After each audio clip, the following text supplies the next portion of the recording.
Question आप तैयार कर रहे हैं what are the various deductions under income from other sources. ਇਹਦੇ ਵਿੱਚ ਮਤਲਬ ਇਹ ਹੈਗਾ ਵਾ ਰਾਜੇ ਕਿ ਜਦੋਂ ਆਪਾਂ ਇਨਕਮ ਫਰੋਮ ਅਦਰ ਸੋਰਸਿਸ ਚ ਜਰਨਲ ਇਨਕਮ ਜਾਂ ਸਪੈਸੀਫਿਕ ਇਨਕਮ ਕੈਲਕੂਲੇਟ ਕਰਦੇ ਆ ਤਾਂ ਆਪਾਂ ਕਿਹੜੀਆਂ ਚੀਜ਼ਾਂ ਵਿੱਚੋਂ ਮਾਈਨਸ ਕਰ ਸਕਦੇ ਆ।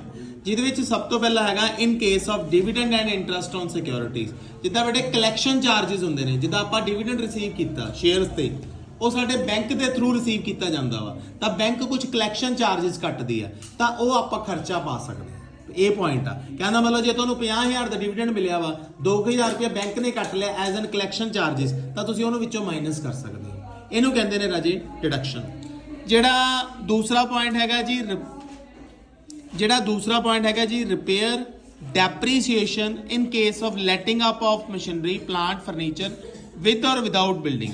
ਕਹਿੰਦਾ expenditure incurred on the current, ਚਾਹੇ ਤੁਸੀਂ ਕਿਰਾਏ ਤੇ ਲਈ ਆ ਲੈਂਡ ਐਂਡ ਬਿਲਡਿੰਗ ਜਾਂ ਪਲਾਂਟ ਐਂਡ ਮਸ਼ੀਨਰੀ, ਪਰ ਤੁਸੀਂ ਉਹਦੀ ਰਿਪੇਅਰ ਨੂੰ ਐਜ਼ ਏ ਖਰਚਾ ਪਾ ਸਕਦੇ। ਠੀਕ ਹੈ ਨਾ ਰਾਜੇ, ਅਗਰ ਇਹ ਐਜ਼ ਪਰ ਦਾ ਐਗਰੀਮੈਂਟ ਹੈ। ਮੈਂ ਦੁਬਾਰਾ ਰਿਪੀਟ ਕਰਦਾ, ਕਹਿੰਦੇ the following deduction will be allowed: expenditure on the current repair of plant and machinery furniture will be allowed as an expense, depreciation is not allowed। depreciation नहीं पा सकते लेकिन क्योंकि ਤੁਹਾਡੀ ਕਿਰਾਏ ਤੇ ਆ ਚੀਜ਼, ਲੇਕਿਨ ਉਹਦੀ ਰਿਪੇਅਰ ਵਗੈਰਾ ਪਾ ਸਕਦੇ ਹੋ। ਸਮਝ ਆ ਗਿਆ ਬੇਟਾ।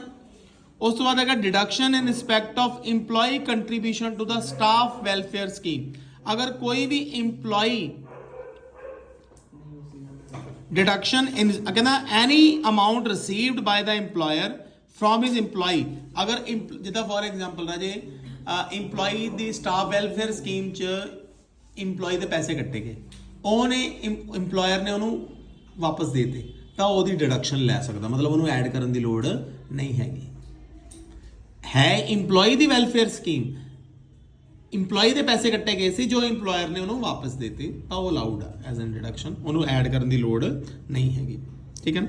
ਇਨ case employer deposit any amount in this fund before prescribed due date the amount is allowed as an deduction. ਉਸ ਤੋਂ ਬਾਅਦ ਬੇਟੇ ਫੈਮਿਲੀ ਪੈਨਸ਼ਨ, ਜਿਹੜੀ ਸਾਨੂੰ ਫੈਮਿਲੀ ਪੈਨਸ਼ਨ ਮਿਲਦੀ ਆ ਇਨ case of income in the nature of family pension a deduction of sum equal to 1/3 of such pension or 15000 whichever is less shall be allowed।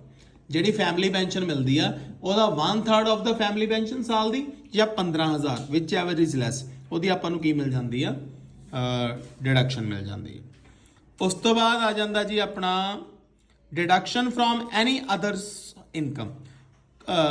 ਕੋਈ ਵੀ income ਜਿਹਦੇ ਤੇ ਕੁਝ ਖਰਚਾ ਹੋਇਆ ਹੋਵੇ, ਜਿਹਦਾ ਮਤਲਬ ਜਾਂ ਉਹ ਇਨਕਮ ਸਿਰਫ ਇਸ ਖਰਚੇ ਕਰਕੇ ਹੋਈ ਆ ਤਾਂ ਉਹ ਖਰਚਾ ਵਿੱਚੋਂ ਕੀ ਹੋ ਜਾਊਗਾ, ਲੈਸ ਹੋ ਜੂ। ਕਹਿੰਦਾ ਐਨੀ expenditure which is spent to earn the income charged to tax under the head shall be deducted।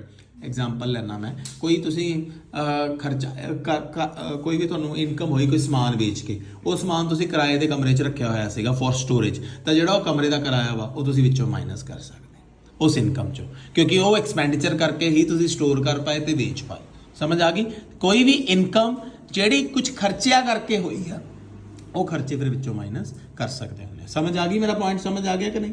ਉਸ ਤੋਂ ਬਾਅਦ ਹੈਗਾ ਜੀ deduction of royalty received ਬਾय the author. ਜਿੱਦਾਂ ਮੈਂ ਕੋਈ ਮੈਨੂੰ ਬੁੱਕ ਲਿਖੀ ਆ ਉਹਦੇ ਤੇ ਮੈਨੂੰ ਰਾਇਲਟੀ ਮਿਲ ਰਹੀ ਆ ਤਾਂ ਉਹਦੇ ਚੋਂ ਜਿਹੜੇ ਮੇਰੇ ਖਰਚੇ ਆ ਉਹਨਾਂ ਨੂੰ ਮੈਂ ਕਰ ਸਕਦਾ, ਜਿੱਦਾਂ ਕਿਤਾਬਾਂ ਦਾ ਖਰਚਾ ਵਗੈਰਾ ਇਹ ਸਾਰਾ ਅਲਾਉਡ ਹੁੰਦਾ, ਵਿੱਚੋਂ ਮਾਈਨਸ ਕਰ ਸਕਦਾ। ਠੀਕ ਹੈ। ਉਸ ਤੋਂ ਬਾਅਦ next point deduction regarding interest on compensation in case assessee received any compensation or enhanced compensation or interest over it 50% of such income will be allowed as ਕਿ ਅਗਰ ਆਪਾਂ ਨੂੰ ਕੋਈ ਕੰਪਨਸੇਸ਼ਨ ਦੇ ਉੱਤੇ ਇੰਟਰਸਟ ਮਿਲਦਾ ਤਾਂ 50% ਦੀ ਆਪਾਂ ਨੂੰ ਉਹਦੀ ਡਿਡਕਸ਼ਨ ਮਿਲ ਜਾਂਦੀ ਹੈ। ਮੈਂ ਰਿਪੀਟ ਕਰ ਰਿਹਾ, ਕੰਪਨਸੇਸ਼ਨ ਦੀ ਨਹੀਂ, ਕੰਪਨਸੇਸ਼ਨ ਸਾਨੂੰ ਲੇਟ ਮਿਲਿਆ ਜਾਂ ਵੱਧ ਕੇ ਮਿਲਿਆ ਤੇ ਉਹਦੇ ਤੇ ਸਾਨੂੰ ਵਿਆਜ ਮਿਲਿਆ, ਉਹ ਵਿਆਜ 50% ਆਪਾਂ ਕੀ ਕਰ ਸਕਦੇ ਹਾਂ, ਮਾਫ ਕਰ ਸਕਦੇ। ਇਹ ਸੀਗੀਆਂ ਤੁਹਾਡੀਆਂ deduction that is from income from other sources।